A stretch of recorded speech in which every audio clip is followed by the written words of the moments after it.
film ini mengajarkan tentang kesempatan kedua, adanya kesempatan kedua. Arya tuh sebenarnya dia sangat sayang sama keluarganya, seorang family man, orang yang pintar, aktivis kampus. Ya karena Hana sendiri ngelihat Arya tuh sebagai solusi jalan keluar. Pertama kali juga kan dapat karakter yang kayak gini kan, yang manis tapi ternyata jahat juga gitu. Jadi kayak seru deh mainin karakter kayak gini gitu. Dan dia pun kan sebenarnya ada satu hal, ntar kalau misalkan lu nonton ada satu gerakan yang memang dibuat khusus Arya gitu loh. Yang memang memperlihatkan bahwa oh nih orang ternyata punya kelainan gitu.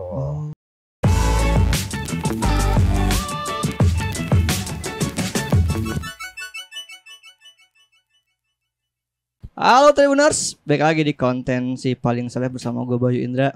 Dan di depan gue udah ada cast dari film Sampai Nanti Hana. Tepuk tangan lu dong. Bener kan Sampai Nanti Hana? Betul. Soalnya suka salah sebut Sampai Jumpa atau Sampai Nanti gitu kan. Thank you udah datang. Ada Feby, selamat datang. Ada Ibrahim Rishad, Oim. Halo. Thank you udah mampir juga. Jadi mereka berdua membawa cerita dari Sampai Nanti Hana. Jadi siapa yang bisa menjelaskan lebih dulu apa ini film Sampai Nanti Hana? Ohim. Kan gue udah gantian. Bagus lempar-lemparan. Oke, Sampai Nanti Hana ini singkat ceritanya sebenarnya ya film ini mengajarkan tentang kesempatan kedua, adanya kesempatan kedua. Nah, singkatnya adalah ada seorang laki-laki bernama Gani yang sangat menyukai Hana, yaitu Feber Stanti. Ganinya itu biowan. Sangat menyukai Hana, tapi cintanya tak sampai. Nah, si sosok Hana ini tuh ternyata di rumahnya mengalami kayak ada konflik lah sama orang tuanya yang membuat keadaan di rumahnya tuh jadi toksik. Nah, akhirnya dia tuh ingin lari, ingin mencari jalan keluar untuk keluar dari rumahnya dan bertemulah dengan Arya. Arya itu diperankan oleh saya, Ibrahim Rishad. Dan akhirnya Hana itu menemukan jalan keluarnya bersama Arya. Akhirnya dia pergilah menikah sama Arya gitu. Dan di situ gimana sih? Abis menikah. Menikah jadi kalian? Ya sampai menikah. Ya sampai nikah betul. Lalu ya maksudnya kita bisa belajar dari kehidupannya masa antara Arya, Gani dan Hana. Apakah nantinya Gani bisa dapat kesempatan kedua atau ya setelah menikah ya udah nggak bisa lagi. Maaf ya takut spoiler soalnya tadi tiba-tiba saya jelasin banyak nih. Tiba-tiba jelasin dari awal sampai akhir bro. Tiba-tiba sinopsis bro. Satu film nih mau gue ceritain. Padahal udah tungguin. Oh gitu filmnya. Ya, gitu kisah cinta kita bertiga lah. Gimana Arya sosok yang seperti apa? Arya tuh sebenarnya dia sangat sayang sama keluarganya, seorang family man, orang yang pintar, aktivis kampus. Oke banget. Terus dia old money-nya Bandung gitulah. Dia bisa dibilang orang terpandang lah, keluarga terpandang di Bandung tuh. Nah, rumahnya kayak yang paling gede betul. Paling gede di Bandung. Tahu gak sih rumah orang kaya di pinggir jalan yang gede sendiri gitu ceritanya. Itu Arya, betul. Bukan Ibrahim Rishad ya, Arya. Betul. Apakah itu bikin dia jadi arogan kah? Tapi sayangnya karena Arya itu dari kecil memang sudah dididik sama keluarganya untuk menjadi sosok yang apa yang mereka mau, terus ada pressure juga dari orang tuanya. Akhirnya dia menjadi punya kelainan atau keanehan yang membuat diri dia itu jadi toksik lah sama Hana gitu. Dia tuh orangnya love bombing, manipulatif, presentatif cowok-cowok red flag lah ya, manipulatif, love bombing, terus ya memang pokoknya apa yang dia mau Hana harus nurut lah. Terus Hana seperti apa? Kenapa bisa terjebak dengan laki-laki itu dalam sebuah pernikahan? Ya karena Hana sendiri ngelihat Arya tuh sebagai solusi jalan keluar dari rumah. Iya, karena Hana sendiri emang pengen banget secepatnya keluar dari rumah. Dia nggak nyaman ada di rumah. Dia somewhat kayak mamanya tuh agak verbally abusive lah sama Hana gitu. Jadi ngeliat Arya yang datang, maksudnya kan dari luar nih oke banget nih ceritanya Arya. Secara look. Secara packaging, nggak cuma look, secara keseluruhan dia mapan, dia pintar. Jadi maksudnya dia juga kalau kata orang tua zaman dulu kan bibit bebet bobotnya oke banget aktivis gitu lagi, loh. Aktivis kampus. Jadi ya ibaratnya 100 lah kalau cowok. Jadi maksudnya menurut Hana juga nggak ada alasan buat nolak cowok kayak Arya gitu loh. Terus ditambah lagi memang menurut Hana, Arya ya salah satu jalan keluar dia ya bisa secepatnya pergi dari rumah. Kayak ya maksudnya kalau anak perempuan apalagi zaman dulu ya kan nggak bisa serta merta kayak keluar aja dari rumah tanpa maksudnya kecuali dia menikah ya. Nah ya akhirnya inilah salah satunya jalan. Ya udah akhirnya diambil. Ini latar waktu berarti diambilnya tahun berapa tuh?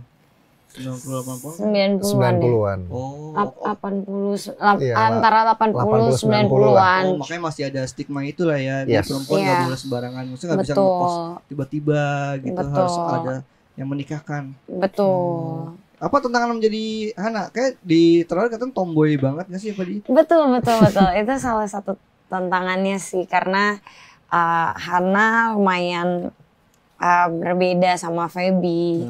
Kayak kalau Hana, maksudnya mainnya sama cowok, duduknya tuh juga nggak ada kayak gini, duduk tuh kayak pokoknya asal lah, asal baju juga baju ngasal, lagi ya, gitu. Rambut juga kayak nggak pernah nyisir, kayak nggak pernah mandi, lusuh kumel.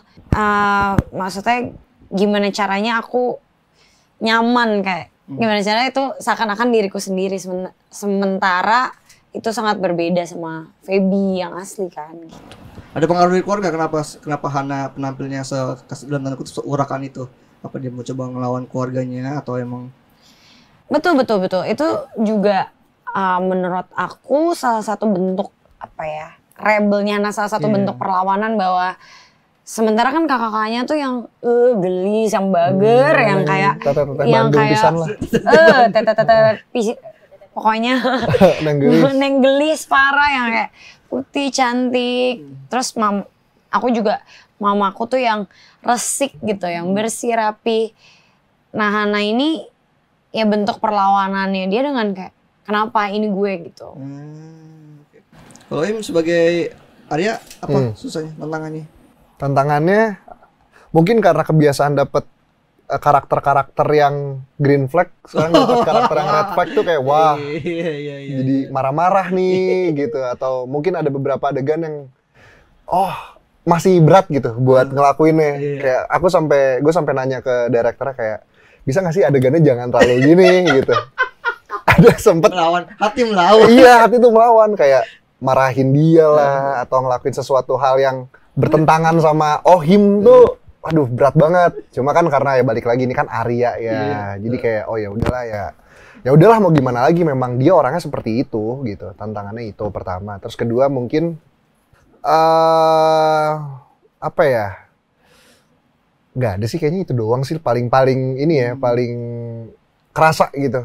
Sampai hari syuting pun aku masih nanya ke direkturnya, kira-kira segitu pas nggak ya atau bisa diturunin lagi gitu. Mau diturunin. Iya, karena ada satu scene di mana ya adalah pokoknya kita satu scene gitu, terus di situ tuh aku harus marah-marah dan kita berantem. Itu lumayan cukup ragu gitu loh, kayak aduh nggak biasa nih kayak gini. Pressure juga dong ya. Lumayan cukup pressure. Apa ketika itu sempat ini nggak kayak minta maaf dulu sama Feb, sorry Feb, gue terlalu ngebentak atau gimana? Enggak sih, kita ya profesional aja udah secukupnya lah. Ya kalau misalkan aku ngerasa itu terlalu berlebihan, aku pasti minta maaf. Tapi masih sesuai batas kok. Tapi yang paling kerasa ada penolakan di dalam diri apa? Yang manipulatifnya kah? Atau mungkin ngomel-ngomelnya, ngebentak-bentaknya? Mungkin kasar sih, lebih ke kasarnya. Kasar verbal aja tuh ada fisik juga di CR ini? Nonton aja lah. Mereka masih sadar diri. Nonton aja. Tapi kayaknya kalau manipulatif hal-hal kayak gitu mungkin standar ya. Semua orang pasti pernah merasakan atau pernah melakukan itu gitu. Itu kan dasar manusia pasti pernah seperti itu ya tanpa disadari. Cuma kalau untuk kasarnya ya menurutku sih itu jauh dari aku banget lah gitu. Dan ketika lu ngebaca Arya di skrip itu apakah lu yang akhirnya oke gue mau nih main di sini karena beda banget dari selama ini yang gue peranin? Oh iya jelas. Karena kan sebelumnya memang ya karakter-karakter yang green flag nih yang emang cowok baik-baik atau cowok-cowok tersakiti gitu kan. Sekarang cowok yang menyakiti nih gitu. Ya salah satu challenge-nya itu kan apa namanya jauh banget dari Kebi. Aku selalu tertantang dan selalu senang mainin karakter yang jauh banget dari karakter asliku gitu loh. Ya dimana yang aku bisa belajar, bisa explore diri aku, bisa ya banyak riset gimana sih kalau orang yang mengalami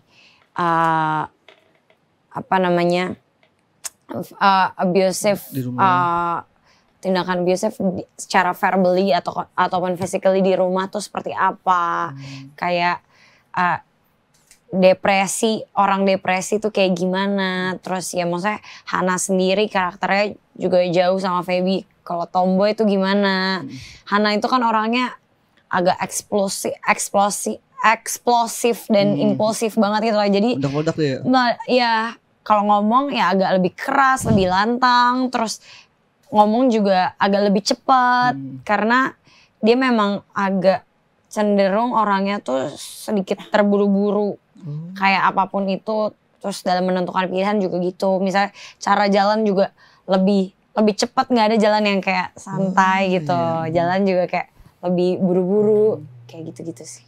Kalau dari trailer kan cara ngomongnya si Hana ke siapa karakternya Gani itu kan dia agak kencang ya, agak tinggi kan adanya. Iya. Nah, kalau ngomong ke Arya juga seperti itu kah atau dia malah yang kalah nih?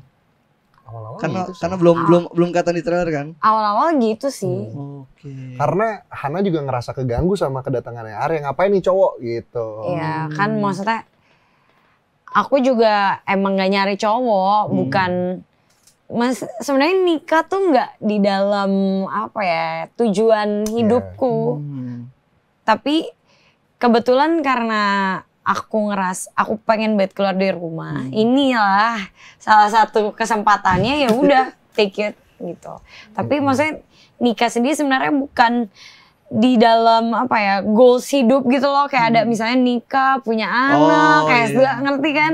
Kayak mimpi cita-cita Hana tuh nggak gitu. Cita-cita Hana sebenarnya Hana pengen sekolah setinggi-tingginya, Hana pengen keluar negeri, Hana pengen sekolah lagi, Hana pengen mengejar karir. Sebenarnya itu yang di dalam impiannya, tapi karena kalau maksudnya ya pada zaman itu dan at least di keluarganya Hana ya yang sangat konservatif, kalau cewek keluar dari rumah ya harus nikah, bukannya maksudnya keluar, nggak bisa sekolah keluar negeri itu nggak bisa gitu loh, tapi ya nikah gitu.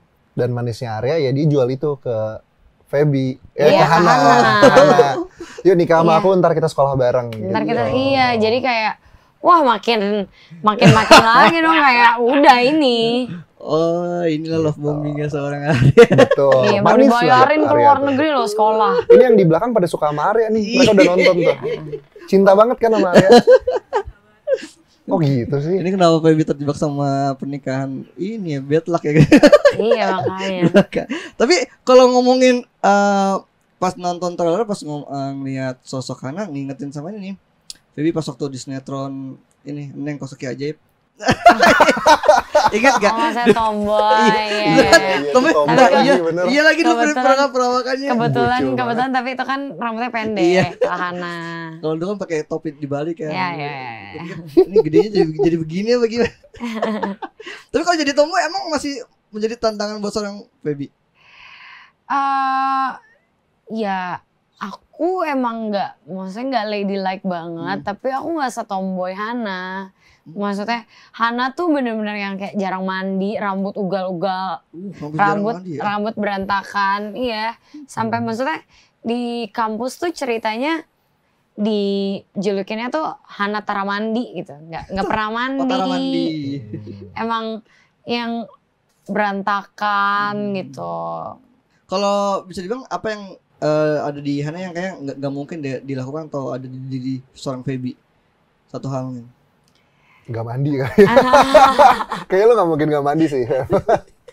Berarti lu tuh pasti mandi, dandan. Dalam situasi momen harus mandi gitu. Iya, maksudnya masa seharian enggak gitu. Cepet tahu kalau lagi udah capek buat syuting, bro. Udahlah bodo amat lah. Oh, iya tapi kalau misalnya pergi keluar ya harus mandi. Nggak kayak Hana. Enggak kayak Hana. Kalau lo apa yang kayak gue nggak bakal banget dari di si Arya ini. Untuk kelakuannya atau mungkin yang pasti kasarnya sih.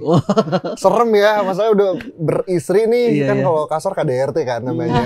Jadi kayak amit-amit ya Allah, itu serem banget gitu. Yang pasti kasarnya. Terus mungkin manipulatif dan toksiknya sih jangan sampai ya gitu. Karena menurut aku dia tuh manis banget sebenarnya. Cowok manis sempurna gitu, tapi ya ada aja ya namanya manusia ya. Sifat-sifat jeleknya ternyata pas udah nikah tuh baru bermunculan tuh. Nah ya itu sih, semoga aku tidak seperti itu. Semoga aku baik-baik saja teman-teman. Tapi Ohim semanis Arya nggak kalau kita ngomongin manis sih? Kenapa? Ohim semanis Arya nggak? Mungkin iya dulu. Oh dulu. Waktu belum beristri. Waktu belum beristri. Mungkin waktu zaman-zaman SMA atau kuliah gua kayak gitu. Yang manis banget. Love bombing gitu ya. Iya, wah, parah ngantrin. Dulu sempet gua ada satu momen, gua masih PDKT nih, gue PDKT 1 tahun lo bayangin. Gue PDKT 1 tahun sama satu cewek. Sabar ya. Gila PDKT. Adik kelas gue. Kamu sabar banget ya. Sabar banget. Itu SMP? SMA. Antar jemput ke rumah dia, jadi dari rumah aku tapi ke rumah dapet atau dia. Dapat tapi cuma sebulan. Astagfirullahaladzim. Ternyata nggak cocok, cuma namanya? Ambisi aja. Soalnya kan cowok emang sense-nya mengejar chasing. Iya, emang, chasing, iya. Tapi sama setahun itu ngapain aja? Maksudnya enggak gitu aja kayak HTS, kayak pacaran tapi nggak ada status. Karena zaman dulu orang Bandung kayak tetap harus ada status dong. Iya, zaman gua ya. Ya kayak sekarang kan misalkan tiba-tiba jalanin aja sekarang dulu. HTS jalanin aja dulu. Mungkin kalau dulu gua kayak pacaran yuk, ditolak gue tuh seminggu PDKT, nembak ditolak kan. Akhirnya penasaran nih, kejar terus. Makanya gue sempet bilang tadi, ya ada beberapa sifat Arya yang dulu mungkin gue pernah lakuin, itu love bombing. Tapi emang beneran gue pengen dapetin dan pengen pacaran, bukan toxic yang gimana. Tapi ternyata nggak works pas pacaran, karena cuma ambisi doang. Jadi pas udah dapet, ya gini rasanya ya, gitu udah kayak lagi. Udahlah. Terus bosan sebulan putus kita. Dulu pernah kayak gitu. Tapi nggak ke bawah sampai sekarang udah pas. Enggak. Itu kan masih zaman lucu-lucuan ya. Belum tahu hidup tuh ternyata seperti ini gitu. Nah, kalau si Arya ini sebenarnya emang dari awal ngincer Hana nggak, atau sebenarnya dia cuma nebar-nebarnya tiba-tiba ngeliat ada apa namanya ketertarikan sama Hana, ini kayak bisa nih gue aja. Kalau setauku ya harusnya sih enggak, karena kita tuh sebenarnya memang satu kampus, beda angkatan. Jadi aku tuh seniornya Hana. Nah, aku tuh mulai suka sama dia gara-gara dia tuh aktivis kampus gitu. Dia mulai tertarik kan? Iya, mulai tertarik karena ada perempuan nih, karena saat zaman itu kan jarang ada perempuan yang jadi aktivis yang sosok gitu ya. Hana tuh sosok di angkatan dia lah saat itu. Jadi aku pas ngeliat Hana tuh kayak, ini cewek idaman gue nih, gitu. Cewek yang dominan, berani dan sebagainya, gitu. Tapi ketika disuruh potong rambut itu apa? Diskusi sama sutradaranya atau dari Feby sendiri kayak kalau buat jadi tomboy kayak potong rambut oke nih? Oh enggak, ini emang permintaan dari Om Agung sih. Emang dari awal dibilangnya nanti bakalan dipotong rambutnya, nggak apa-apa nggak? Kita kira potong rambut ya segini gitu loh. Ternyata beneran segini. Selera Arya ternyata tomboy ya. Jarang mandi, tomboy itu seleranya Arya ternyata. Bau. Kok itu harus dipertanyakan seleranya, kok bisa ya? Kenapa ya? Gue juga bingung loh. Kenapa Arya bisa jatuh cinta dan pengen nikah sama dia? Makanya tadi gue tanya, ini apa diincer dari awal atau cuman kayak kesem-sem sebentar doang? Kesem-sem pas lagi orasi kan dia begini. Kok wangi gitu. Aromanya memikat. Bagus nih, kepalan tangannya nih menunjukkan masa depan nih. Sama dia tuh nulis artikel. Dia oke banget si Hana tuh. Suka dari tulisan-tulisannya, bukan dari bau badannya. Jadi gak pasti potong. ya pas potong aku makanya agak-agak teriak-teriak gitu. Soalnya itu potongan terpendek dalam hidup. Oh iya, kayak iya, pendek banget. Itu kan di bawah kuping sedikit ya? Iya, makanya aku kayak, ya tapi ternyata pas dicoba, ya cocok juga gitu. Tapi keren sih, aku salut sih dia potong rambut sependek itu. Itu ada nama modelnya nggak? Apa sih namanya? Ya nggak tahu deh. Enggak ada. Enggak. Pokoknya ya waktu itu tuh referensinya siapa ya? Kalau nggak salah aku ngeliat Winona Ryder zaman dulu atau siapa, pokoknya zaman 80-an 90-an kan banyak yang potongan pendek, tahu kan? Kak yang potongan pendek segini gitu. Ya kurang lebih kayak gitu. Kayak Betty Bob gitu. Bob gitu, iya. Tapi emang maksudnya itu baru tahu pas di lokasi mau dipotong gitu atau sebelum dipotong kita segini ya gitu? Enggak. Jadi emang kalau di lokasi sih dia mana mau. Iya, waktu pas emang dari awal disuruh potong. Oke, ya di salonnya. Waktu di salonnya kayak dikasih referensi kayak astagfirullahaladzim kayak gitu. Kadang panjangan dikit nih, kadang panjangan dikit gitu. Ya. Terus akhirnya teriak-teriak apa sempet gak rela kah atau apa? Itu salon sampai tutup. Oh enggak juga. Tamu-tamunya pada kabur. Enggak juga. Enggak, maksudnya aku teriak tuh bener-bener kayak astagfirullahaladzim. Ya, aduh. Kayak di Rupiah. Beneran. Ngerti gak sih? Kayak ini sepanjang ini terus tiba-tiba dipotong tuh kayak hah? Gue mau manjanginnya berapa lama lagi gitu. Berarti ini berapa tahun sih pas syuting? Setahun ya? Oke. Cepet ya rambut perempuan tuh ya, panjangnya. Cepet. Kita juga cepet sih sebenarnya kalau mau. Tapi kalau setahun gua nggak potong nggak mungkin sepanjang ini dong. Iya sih paling. Iya kan? Sepundak sih paling. Iya sepundak segini nih. Tapi ya, abis itu tapi kan lo dari cepak. Iya, tapi Iya. cuma segini. Iya sih emang benar. Kalau kayak kalau perempuan kan banyak ini ya, vitaminnya dipakai gitu nggak tuh? Iya. Akhirnya kan? Iya. Ya kan biar mungkin mempercepat. Emang nggak pede kalau rambutnya pendek? Oh enggak juga sih. Ya udah bosan aja. Pas udah dipotong udah bodo amat lah gitu. Bodo amat lah, pendek dah gitu. Kalau lu apa? Ada perubahan ini fisik? Pengen rambut sih jadi belah tengah rambut gua. Iya. Iya kan di situ. Berarti panjangin dong. Panjangin. Kalau mau gini nggak bisa di belah tengah. Nggak bisa dipanjang. Nggak panjang banget sih. Cuma ya cukup lah buat di belah tengah gitu. Karena zaman SMP rambut gue sempet belah tengah. Oke. Oh iya. Iya sempat SD SMP tuh belah tengah gitu. Belah samping sama belah tengah. Zaman Peter Pan booming tuh biasanya. Iya betul. Ariel. Oh iya. Belah tengah. Kan itu kebanggaan Bandung. Eta pisan, barudak Antapani.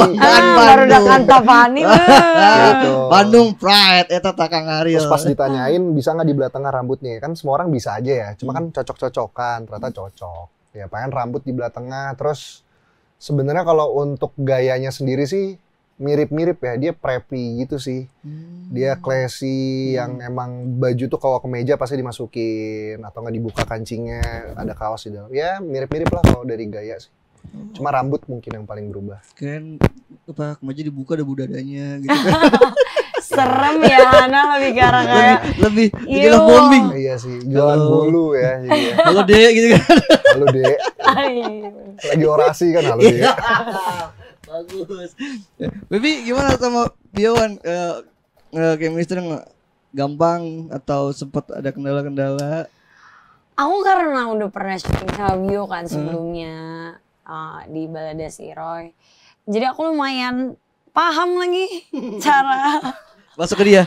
Cara ngobrol, cara kayak udah Masa dan Bio tahu banget aku. Jadi kayak kita karena udah saling kenal.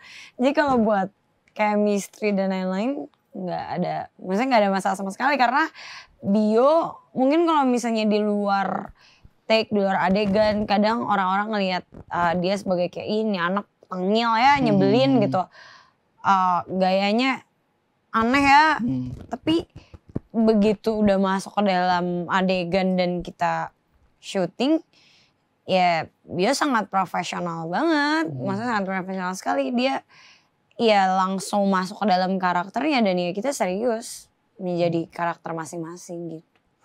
Kalau sama Ohim? Sama-sama. Kalau sama Ohim sebenarnya belum pernah kerja sama sebelumnya di film. Tapi kebetulan aku juga udah udah kenal sama Ohim sebelumnya, udah temenan, kayak kita banyak teman-teman yang bersinggungan gitu loh. Jadi beberapa kali ya ketemu aja di maksudnya di acara atau enggak kayak lagi ngumpul-ngumpul teman-teman. Jadi ya kenal sama Ohim. Jadi untuk kerja sama udah nggak kikuk lagi. Maksudnya kalau aku ada request apa, ya udah aku ngomong aja sama Ohim, kayaknya menurut gue lo kayak gini bisa nggak? Atau kayak Ohim, Fab kayak gini aja gimana Fab menurut lo Fab? Udah nggak ada lagi kayak boundary-nya gitu, udah enak. Itu sih. Kalau dari lu sama nggak ada problem buat sama siapa? Sama Febri? Aman banget. Ya karena mungkin memang kita udah kenal juga, udah beberapa kali sering ketemu juga. Terus kita di Amsterdam sempet, jadi kan lokasi syuting kita kan lumayan cukup jauh ya dari kota Amsterdam. Kita cuma beberapa kali cuma berdua kita jalan-jalan ke Amsterdam.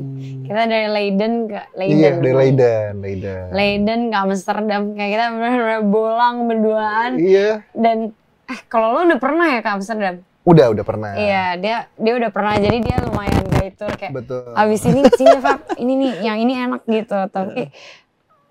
Tapi beneran kayak dua bocah hilang ya. Bocah hilang. Tapi di situ aku baru tahu ternyata Feby itu kalau mau pergi kemana-mana dia pasti udah nyiapin tempatnya mau kemana aja.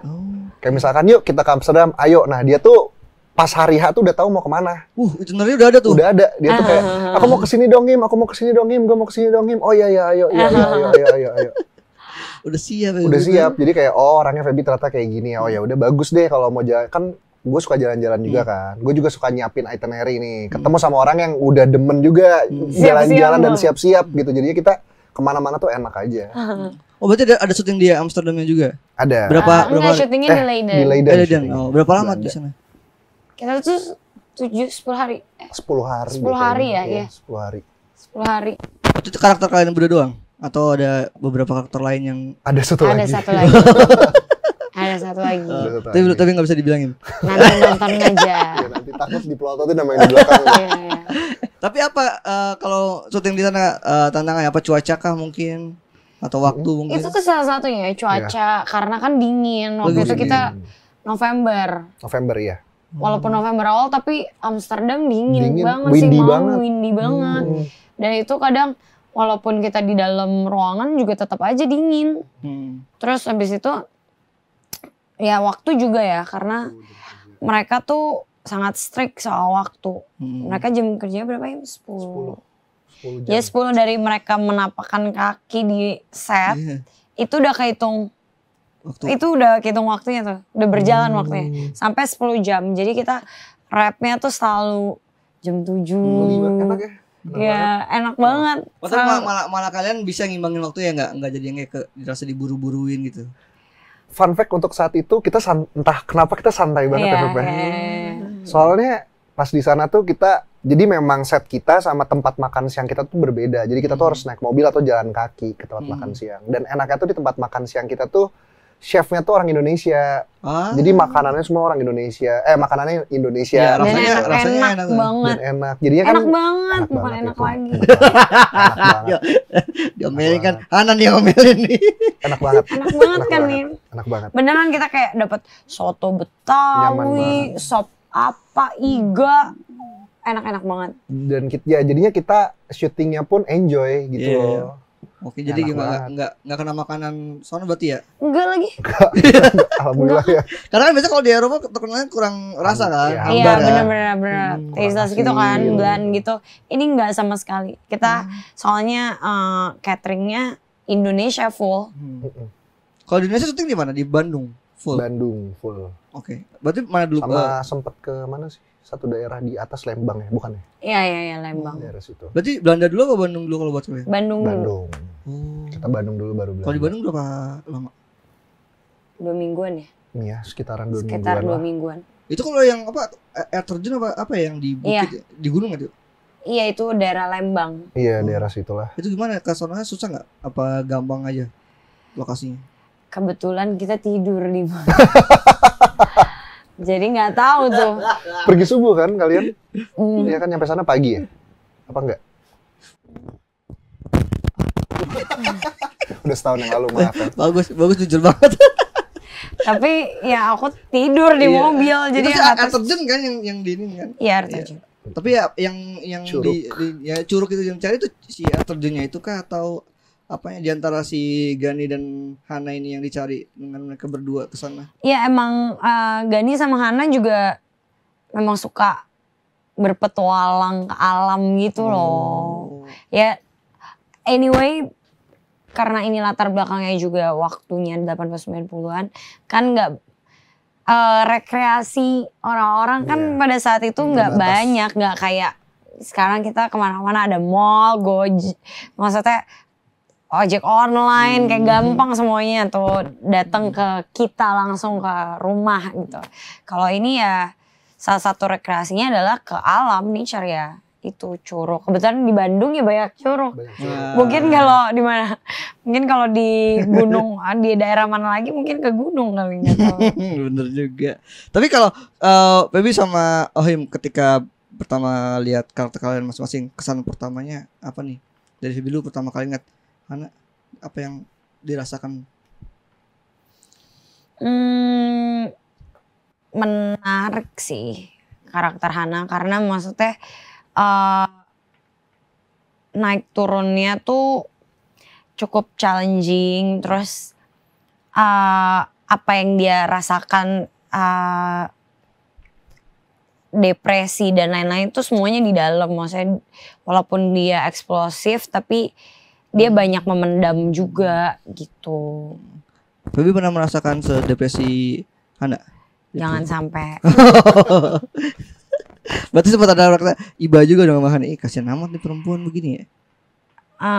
Kasian tapi at the same time kayak dulu tuh harusnya nggak gini, kayak ini nggak akan terjadi kalau lo nggak gini gitu. Kalau Im gimana pertama kali melihat Arya di skenario? Karakternya menarik. Terus pertama kali juga kan dapat karakter yang kayak gini kan, yang manis tapi ternyata jahat juga gitu. Jadi kayak seru deh mainin karakter kayak gini gitu. Dan dia pun kan sebenarnya ada satu hal, ntar kalau misalkan lu nonton ada satu gerakan yang memang dibuat khusus Arya gitu loh. Yang memang memperlihatkan bahwa nih orang ternyata punya kelainan gitu. Ya kalau misalkan lu merhatiin ya. Gitu ada. Jadi si Arya juga punya apa mungkin sakit gitu. Ya mungkin nanti coba cek aja. Saya juga belum nonton kebetulan, saya takut udah ngomong kayak gini tiba-tiba nggak ada. Tiba-tiba kayak nggak ada. Nggak ada kok. Aduh nggak dimasukin lagi. Iya dimasukin lagi kayak. Dimasukin lagi shotnya lagi gitu. Ini film tayangnya kapan? Sampai nanti Hana bakalan tayang tanggal 5 Desember 2024. Oke, buat Oim sama Feby buat kalian closing statement. Kira-kira setelah nanti filmnya tayang, experience apa yang didapat sama penonton saat nonton? Sampai nanti Hana sedih kah, terharu kah, apa gemes atau mungkin sebel sama Arya seperti apa? Campur aduk sih, sebelnya ada sama Arya, sedihnya ada juga ngelihat kisah hidupnya Hana, dan menurut aku ya endingnya terharu sih. Iya, endingnya terharu, setuju. Lu Im? Ya kurang lebih mirip sama. Saya sudah yakin pasti banyak yang sebel sama Arya, tapi ya udahlah ya guys gitu. Terus bisa belajar juga kalau ternyata di dunia ini tuh masih ada yang namanya kesempatan kedua gitu. Apakah ada kesempatan kedua? Insya Allah ada. Oh, apakah gitu. ada? Apakah ada? Tapi ya insya Allah ada lah ya. Semua orang pasti dapat kesempatan kedua. Terus jangan buru-buru, jangan gimana ya? Membuat suatu keputusan tuh jangan tergesa-gesa, terburu-buru lah gitu. Apalagi keputusan yang sangat besar untuk meninggalkan rumah dan menikah. Jadi teman-teman juga bisa lihat di sini untuk ngecek dulu pasangannya ternyata bener apa enggak nih, itu jodoh atau enggak nih. Berarti Ayo udah siap kalau nanti banyak yang sebel, banyak yang enggak apa-apa, itu kan Arya. Bukan Ohim ya. Arya aja. Malah barang merasa berhasil ya. Iya, justru merasa berhasil. Oke, berarti filmnya akan tayang tanggal 5 Desember 2024. Itu dia buat teman-teman Tribuners, jangan lupa nonton film Sampai Nanti Hana tanggal 5 Desember 2024. Nontonnya di bioskop, jangan cari yang bajakan, jangan nonton di platform-platform ilegal. Betul. Datang ke bioskop, nonton. Terus kalau nonton aja, nggak usah video-video, nggak usah ngerekam. Kalau mau support tinggal foto tiketnya atau posternya. Atau tunggu aja ntar para case juga ada cinema visit. Jadi thank you buat teman-teman Tribuners dan nonton konten si paling seleb. Jangan lupa tonton terus konten-konten tribuners.com. Lainnya sampai jumpa, bye-bye. Bye. Download Tribun X sekarang. Menghadirkan lokal menjadi Indonesia.